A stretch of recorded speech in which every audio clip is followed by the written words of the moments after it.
اذان سے پہلے نبی مکرم حضرت محمد مصطفیٰ صلی اللہ علیہ وآلہ وسلم کے ذات اطہر پر درود و سلام پیش کرنے کی پاداش میں درج مقدمہ خارج کر دیا گیا ہے، اور اس مقدمے کے اخراج کے ساتھ ساتھ بہت سارے عجیب الخلقت قسم کے حقائق بھی سامنے آئے ہیں، کچھ شرمندہ کر دینے والے ہیں اور کچھ جھوٹ کے گرد گھوم رہے ہیں۔ اب پرابلم یہ کہ یہ مقدمہ جو 24 نومبر 2025 کو درج کیا گیا تھا، اور اس کے بعد پورے سوشل میڈیا پر عوامی حلقوں میں وکلاء کے درمیان ایک عجیب اضطراب کی صورتحال پیدا ہو گئی تھی، اور لوگ سوچنے پر مجبور ہو گئے تھے کہ where we people are leading and where we people are heading, کل کیا ہوگا؟ اگر آج یہ سب کچھ ہو رہا ہے تو کل کیا ہوگا؟ یاد رکھیے گا یہ بات کرتے ہوئے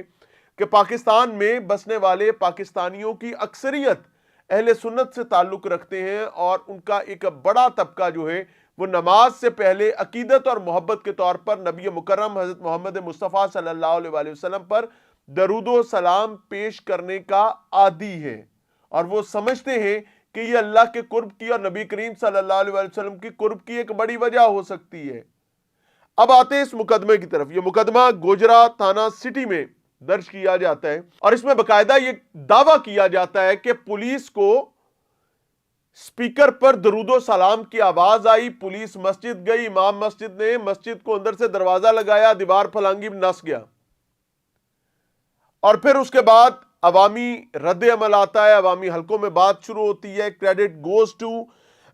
مقامی صدر بار توقیر ان کا غالباً نام ہے، وکلاء برادری ایکٹیو ہوتی ہے، اور احتجاجاً مساجد کے لاؤڈ سپیکرز پر درود و سلام پیش کیا جانے لگتا ہے، اور باقاعدہ پولیس کو یہ بات کہی جاتی ہے کہ جی اگر آپ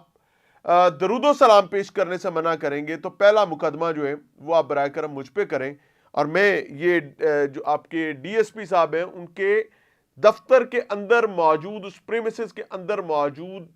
مسجد کے لاؤڈ سپیکر پر درود و سلام پیش کر رہا ہوں۔ لوگوں نے یہ احتجاج کیا، توقیر صاحب نے اپنے طرز میں احتجاج کیا، وکلاء برادری ایکٹیو ہوئی، تو اس کے بعد یہ مقدمہ پولیس کے اعلیٰ افسران جب اس پر بیٹھتے ہیں سر جوڑ کر کے اب کس گلی سے نکلنے کا رستہ تلاش کیا جائے، تو پھر وہ بہرحال ایک ایسا اقدام کرتے ہیں کہ اس مقدمے کو خارج کیا جاتا ہے۔ اب اس کے بعد جو مقامی تھانے کے کچھ ذمہ داران ہیں ان کے دعوے بڑے عجیب و غریب ہیں، وہ آف کیمرہ کچھ دعوے کرتے ہوئے نظر آتے ہیں اور کلیم یہ کرتے ہیں کہ یہ مقدمہ ایک مقامی شہری کی شکایت پر درج کیا گیا تھا، اور یہ جو آصف صاحب ہیں یہ روٹین میں مسجد کے لیے چندہ اکٹھا کیا کرتے تھے، اور مسجد کے لیے چندہ اکٹھا کرنے کے لیے آصف صاحب جو ہیں وہ لاؤڈ سپیکر کا استعمال کرتے تھے، تو ہمیں ڈسٹربنس ہوتی تھی، یہ شکایت میں بتایا گیا۔ تو ایونچولی اس شہری نے 1787 پر کال کر دی، اور پولیس نے ساتھ جب وہ آیا تو ساتھ اپنے ایک درخواست بھی لیتا ہے، اسی درخواست پر مقدمہ درج کر لیا، حالانکہ یہ جھوٹ پر مبنی بات ہے۔ اس مقدمے میں کہیں یہ نہیں لکھا گیا کہ یہ مقدمہ کسی عام شہری کی مدعیت میں، اس مقدمے پر کہیں یہ ریفلیکٹ نہیں ہوتا کہ یہ مقدمہ کسی ڈسٹربنس کے نتیجے میں درج کروایا جا رہا ہے، اس مقدمے میں کہیں درج یہ نہیں کیا گیا کہ یہ مقدمہ جو ہے یہ درج کسی ایسی چندہ اکٹھا کرنے کے چکر میں ہو رہا ہے۔ کلیئرلی اس میں کہا گیا کہ 8:00 پر جب وہ احمق جو ہے وہ احمق ترین حرکت کرنے نکلا، ایک تو اذان لکھنا ہی نہیں آتا، الف زے الف نون مقدمے میں لکھا ہوا ہے، پہلے تو آپ کی تعلق اور لا تعلقی کا اندازہ یہیں سے لگا لیتے ہیں، چلیں اس کو ہم ٹائپوگرافیکل مسٹیک مان لیتے ہیں، فائن۔ جو وقت ایف آئی آر میں درج کیا گیا اس ٹائم پاجی کیڑی اذان ہو رہی ہوندی ہے؟ اس ٹائم تو اذان ہوتی نہیں ہے۔ اگر آپ نے فجر ظہر عصر مغرب عشاء کا سکیڈول دیکھا ہو اور مسجد جانے کا اتفاق کبھی ہوا ہو تو اس وقت بھائی اذان نہیں ہوتی ہے، آج کل اذان ہو چکی ہوتی ہے، نماز بھی ہو چکی ہوتی ہے۔ بہرحال قصہ مختصر یہ کہ یہ جو جن ہے اس کو بوتل میں بند کر دیا گیا ہے، اور اس میں مقامی تھانے سے متعلقہ لوگ جو ہیں وہ ابھی بھی اپنی باشگافیاں کر رہے ہیں، لیکن this is their job and they will continue it. اب اس میں معاملہ یہ ہے کہ جی اس لا پر امپلیمنٹیشن کیسے ہونا ہے، تو اس کا واحد طریقہ یہ ہے کہ آپ علماء اکرام اور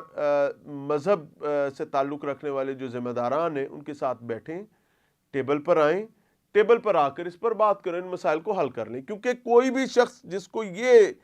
اس چیز میں سزا یا گرفتار کیا جائے گا، اس پر مقدمہ کیا جائے گا کہ جی نے درود پاک پڑھیا سی بھائی جان، وہ سینہ چوڑا کر کے پھرے گا، ایک نیا جن بوتل میں نکل آئے گا اور یہ ایک نئی بحث اور نیا جھگڑا شروع ہو جائے گا۔ کامنٹ سیکشن آپ کے پاس ہے، اس کا خیال رکھیے گا۔ دعا کرتے ہیں کہ ہم کوئی بھی عمل اللہ اور اس کے رسول کی محبت میں بھی ایسا نہ کریں جو اللہ اور اس کے رسول صلی اللہ علیہ وسلم کو محبوب نہ ہو، کیونکہ ہماری سوچ، ہماری دانست، ہماری چاہت مختلف ہو سکتی ہے۔ اللہ اور اس کے نبی صلی اللہ علیہ وآلہ وسلم کا معاملہ بہت کلیئر ہے، اور وہ اس امت کو اس پر ایک ایک معاملے میں آگاہ کر چکے ہیں۔ اللہ پناہ عطا فرمائے۔ اجازت چاہیں گے۔ السلام علیکم۔